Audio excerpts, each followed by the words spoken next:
Hello everyone, welcome to my YouTube channel AU physical Adda. अगर आप मेरे चैनल में नए हैं तो प्लीज़ मेरे चैनल को लाइक करें, कमेंट करें और सब्सक्राइब करें और वीडियो को अंत तक ज़रूर देखें, क्योंकि यह जानकारी सिर्फ 11th और 12th के बच्चों के लिए नहीं, यह जानकारी एक नॉर्मल व्यक्ति के लिए भी बहुत इम्पॉर्टेंट है और साथ ही साथ कॉम्पिटिटिव पर्पस से भी बहुत इम्पॉर्टेंट है।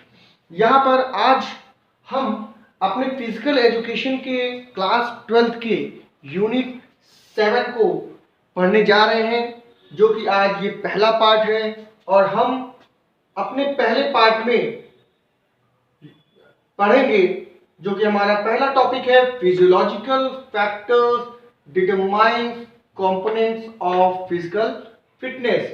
मतलब ऐसे फिजियोलॉजिकल फैक्टर्स जो कि फिजिकल फिटनेस के जो कंपोनेंट्स हैं उनको निर्धारित करते हैं, डिटरमाइन करते हैं। इससे पहले थोड़ा सा अगर हम देखें यूनिट 7 के टॉपिक को, उसका हेड जो टाइटल है वो है physiology and injuries in sports. It means unit 7 consist two parts. First part is physiology and second part is injuries in sports. In this part we are going to discuss about the physiology, and after that we will read about the injuries in the sports. So without wasting any time, we can move to our topic. As we see the word physiological में एक शब्द छुपा है जो कि वो physiology. तो और यहां पर एक वर्ड है फिजिकल फिटनेस। तो फिजिकल फिटनेस की बात हमने पढ़ी थी अपने क्लास 11th में, जहां पर हमने फिजिकल फिटनेस के बारे में जाना था और फिजिकल फिटनेस को के कौन कौन से ऐसे कंपोनेंट्स हैं जो कि फिजिकल फिटनेस में आते हैं। बहुत छोटे में मैं बताता हूं कि फिजिकल फिटनेस के कंपोनेंट्स हमारे थे strength, speed, endurance, flexibility and agility. ये बेसिकली 5 मेन फिजिकल फिटनेस के कंपोनेंट्स थे और है भी, लेकिन हम अपने इस टॉपिक में स्पीड, स्ट्रेंथ, एंडोरेंस और फ्लेक्सिबिलिटी जो कि फिजिकल फिटनेस के कंपोनेंट हैं, उसको डिटरमाइन करने वाले कौन से फिजियोलॉजिकल फैक्टर्स हैं उनके बारे में पढ़ेंगे। थोड़ा सा हम फिजियोलॉजी के बारे में जान लें, क्योंकि कई सारे ऐसे वर्ड्स आते हैं जैसे फिजियोलॉजी, एनाटॉमी, बायोमैकेनिक्स, किनेसियोलॉजी। तो ये सारे वर्ड्स हमारे फिजिकल एजुकेशन में है और इन सारे वर्ड्स के बारे में मैं एक छोटा सा वीडियो आप लोगों के लिए लाऊंगा, जिसमें मैं इस चीज को समझाऊंगा कि what do you mean by physiology, what is kinesiology, what is biomechanics and what is anatomy. तो इन चारों चीजों के बारे में थोड़ा सा समझा देंगे तो आराम से सारी चीजों को आप लोग समझ लेंगे। लेकिन यहाँ पर हम संक्षेप में थोड़ा सा फिजियोलॉजी की बात कर लेते हैं। ये मैं लिख देता हूं, फिजियोलॉजी की अगर हम बात करें तो फिजियोलॉजी क्या है? फिजियोलॉजी एक प्रकार का स्टडी है। किसका स्टडी है? All the systems of human body. And मतलब कि हमारे जो बॉडी के जो सिस्टम्स हैं उनका एक तरीके का स्टडी है। और क्या है, साथ ही साथ ये म्यूचुअल रिलेशनशिप को भी शो करता है थ्रू ह्यूमन एनाटॉमी। और ह्यूमन एनाटॉमी के साथ हमारे बॉडी के ऑर्गन्स का क्या रिलेशनशिप है, तो ये चीजें इसमें शो करता है। यानी ये है system of human body and their relation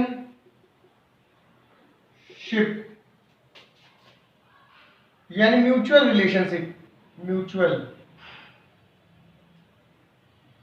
with other organs, anatomy, मतलब एनाटॉमी के जो अदर ऑर्गेन्स हैं, अदर चीजें हैं, तो उनसे हमारी बॉडी के जो ऑर्गेन्स हैं उनका क्या रिलेशनशिप है। हमारे जैसे हार्ट का रिलेशनशिप है, हमारा हार्ट जो है पंप करता है, it is a pumping machine, pump set है। और लंग्स का काम, तो लंग्स और हार्ट में भी तो एक रिलेशन है। तो ये हम एक तरीके से कह सकते हैं, एक बढ़िया एग्जांपल है फिजियोलॉजी का, कि हार्ट हमारा एक बहुत अच्छा एग्जांपल हो सकता है। यहाँ पर एनाटॉमी की बात होती है तो बहुत थोड़े मैं बता दूं कि एनाटॉमी जो शब्द है बेसिकली ये क्या होता है। एनाटॉमी में जो हमारी बॉडी है, हमारी ह्यूमन बॉडी के अंदर, जो हमारा ह्यूमन बॉडी के अंदर जो ऑर्गेन्स हैं, उन ऑर्गेन्स का वेट कितना है, उनका साइज, उनका स्ट्रक्चर, ये सारी, उनका लोकेशन की ऑर्गेन्स कहाँ पर हैं, इन सारी चीज़ों को जो हम पढ़ते हैं, इन सारी चीज़ों के बारे में जो अध्ययन करते हैं, वो एनाटॉमी के अंदर आता है। तो अब हम फिजियोलॉजी की अगर बात कर लें तो फिजियोलॉजी क्या है बेसिकली। तो physiology is the study of all the systems of human body and their mutual relationship। तो ये थोड़ा सा हमने जाना फिजियोलॉजी क्या है। अब ऐसे फिजियोलॉजिकल फैक्टर्स कौन से हैं जो हमारे फिजिकल फिटनेस के बारे में इनका कनेक्शन है, और कौन से ऐसे कंपोनेंट्स हैं फिजिकल फिटनेस के। तो इसी क्रम में सबसे पहले हम अपना पहला कंपोनेंट जो कि है स्ट्रेंथ, इसको पढ़ेंगे कि कौन से ऐसे फिजियोलॉजिकल फैक्टर्स हैं जो कि हमारे स्ट्रेंथ को डिटरमाइन करते हैं। तो इसमें सबसे पहला आता है साइज ऑफ द मसल्स। इसमें लिखा है the bigger muscles produce more force by training the strength of muscle can increase. It means we easily see that the person who have bigger muscle, जिनके पास ज्यादा मसल्स पावर है, जिनके muscles ज्यादा बड़े हैं, सब फॉर एग्जांपल जो लड़का जिम जाता है तो उसका मसल्स जो है ज्यादा स्ट्रांग होता है, ज्यादा बड़ा होता है कंपैरिजन टू उस बच्चे के जो जिम वगैरह नहीं जाता है या कोई फिजिकल एक्सरसाइज या फिजिकल एक्टिविटी नहीं करता है। तो ऐसे में ऐसा व्यक्ति जिसका साइज ऑफ मसल्स ज्यादा बड़े हैं तो वो ज्यादा फोर्स जनरेट करेगा। इस फैक्टर का एक खासियत ये है कि इसको हम ट्रेनिंग से बढ़ा सकते हैं, मतलब by training the strength of the muscle can increase.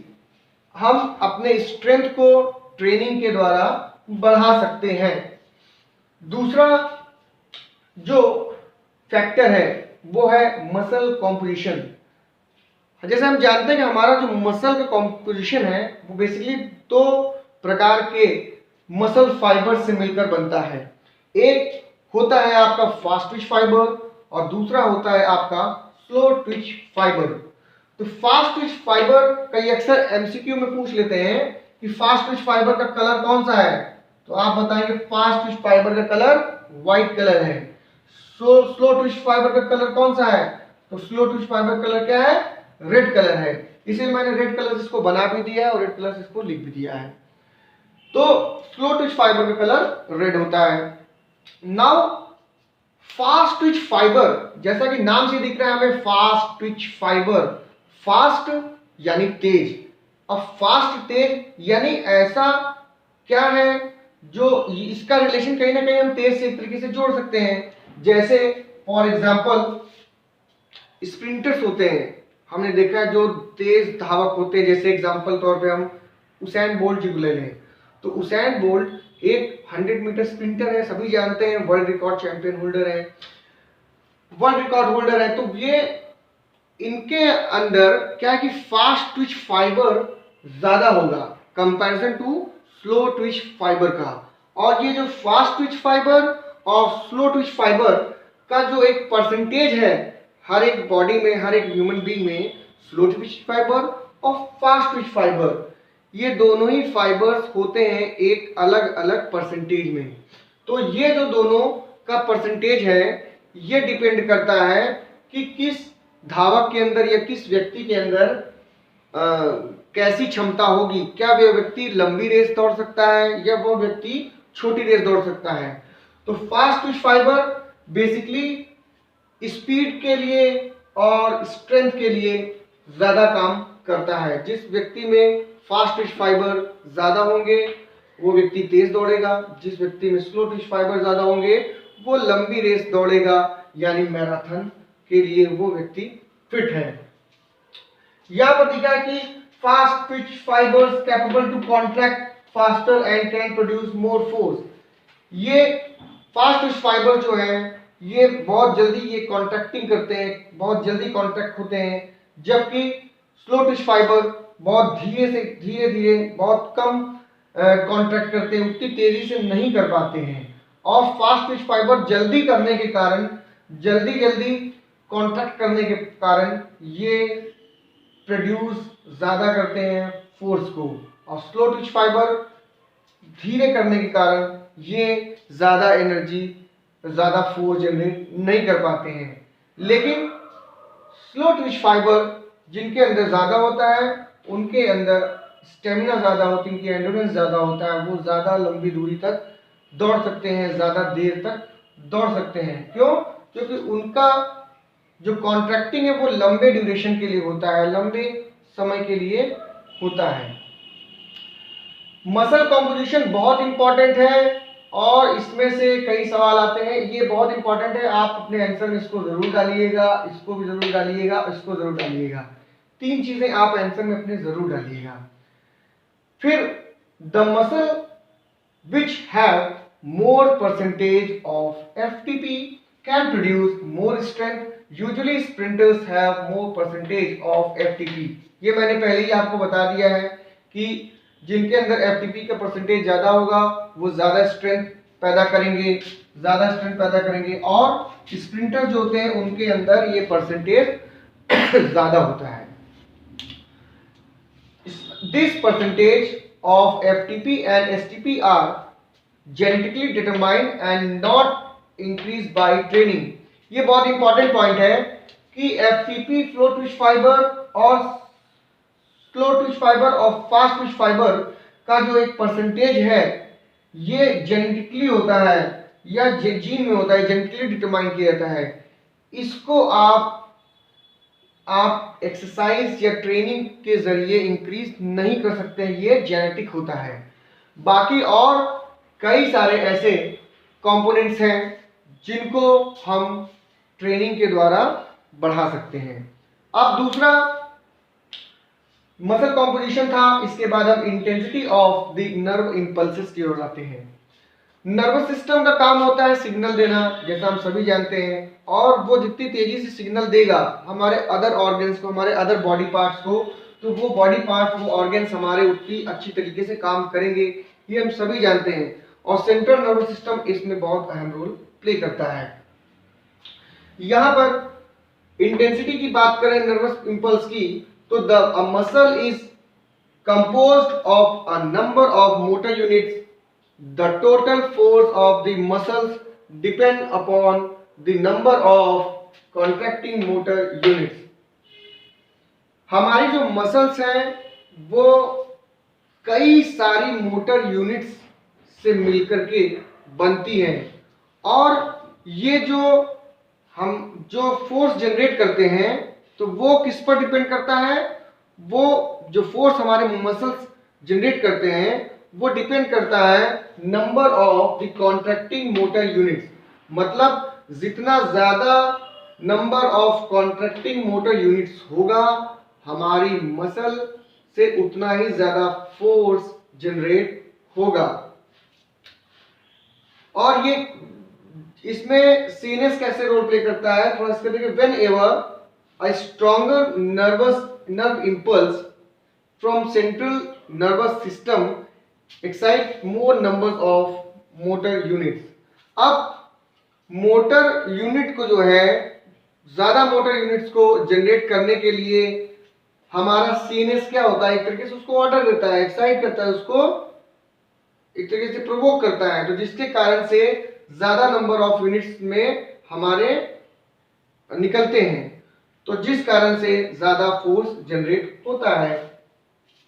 The muscle will contract strongly और it can be said that the muscle will produce more force और स्ट्रेंथ। मतलब हमारा नर्वस इंपल्स जितना स्ट्रांग होगा उतना ही ज्यादा मोटर यूनिट्स कॉन्ट्रैक्ट करेगा, उतनी ज्यादा शक्ति से कॉन्ट्रैक्ट करेगा, और ये मसल हमें ज्यादा से ज्यादा ताकत भी देगा और ज्यादा से ज्यादा स्ट्रेंथ भी देगा। तो ये तीन बहुत इंपॉर्टेंट है स्ट्रेंथ को डिटरमाइन करने के लिए। ये फिजियोलॉजिकल फैक्टर्स हैं, यानी एक व्यक्ति के शरीर से संबंधित है ये सारी चीजें, तो ये physiological factors of determining strength हैं। पहला है साइज ऑफ द मसल, दूसरा है मसल कॉम्पोजिशन, तीसरा है intensity of the nerve impulse, और चौथा है जो कंपोनेंट, चौथा जो फैक्टर है वो है एज। जैसे जैसे व्यक्ति की एज बढ़ती है वैसे वैसे उसका जो स्ट्रेंथ है, उसके अंदर जो क्षमता है, उसके अंदर जो शक्ति है वो भी कम होती है।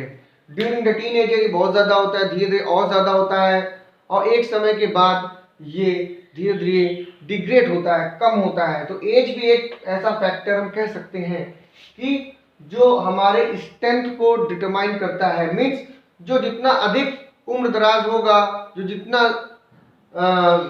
उम्र जिसकी बढ़ेगी, उस व्यक्ति में स्ट्रेंथ उतना ही धीरे धीरे कम होता जाएगा। दूसरा फैक्टर है जेंडर। जेंडर में हम देखें तो मेल और फीमेल, मेल और फीमेल दो जेंडर है। अब जहां भाई मेल है और फीमेल है, दोनों की बॉडी स्ट्रक्चर में, दोनों की स्टेमिना में, दोनों का स्ट्रेंथ, ताकत, और दोनों लोगों में उनके बायोलॉजिकल फैक्टर्स के कारण भी फर्क आता है।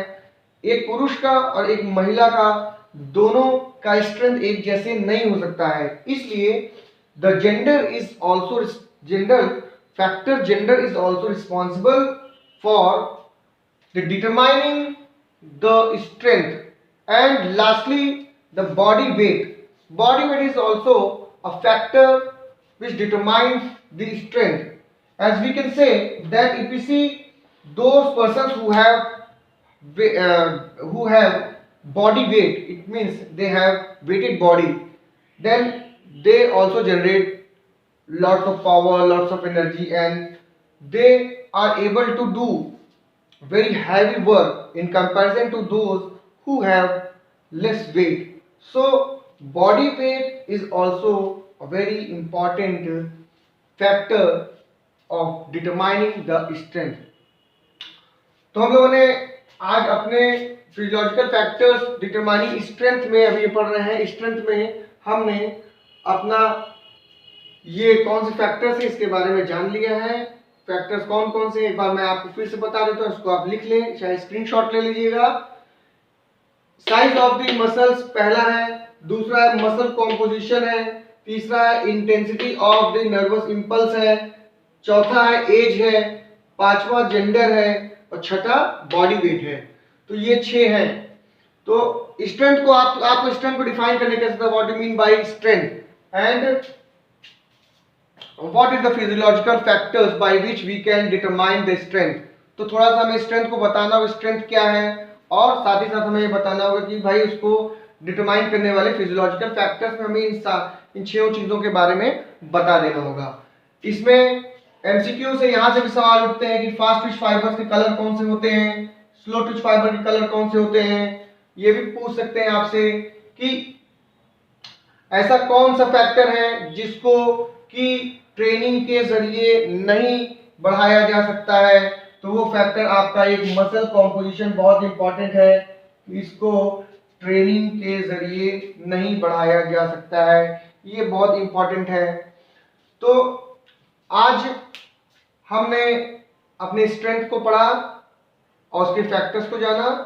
अब हम इसके आगे स्पीड पढ़ेंगे और बहुत कंसाइज करके छोटे में मैं स्पीड को समझाने की कोशिश करूंगा, स्पीड से फैक्टर्स बताऊंगा। फिर एंड्योरेंस, फ्लेक्सिबिलिटी पढ़ेंगे। एजिलिटी को हम नहीं पढ़ेंगे, सिर्फ आज आपकी हम स्ट्रेंथ, स्पीड, एंड्योरेंस और फ्लेक्सिबिलिटी को ही पढ़ेंगे। तो बहुत जल्द मैं आपके लिए नेक्स्ट वीडियो लाऊंगा। तब तक के लिए आप लोग अच्छे से पढ़ें, खूब मन लगा कर पढ़ें और अच्छा एग्जाम में स्कोर करें। So thank you so much and take care.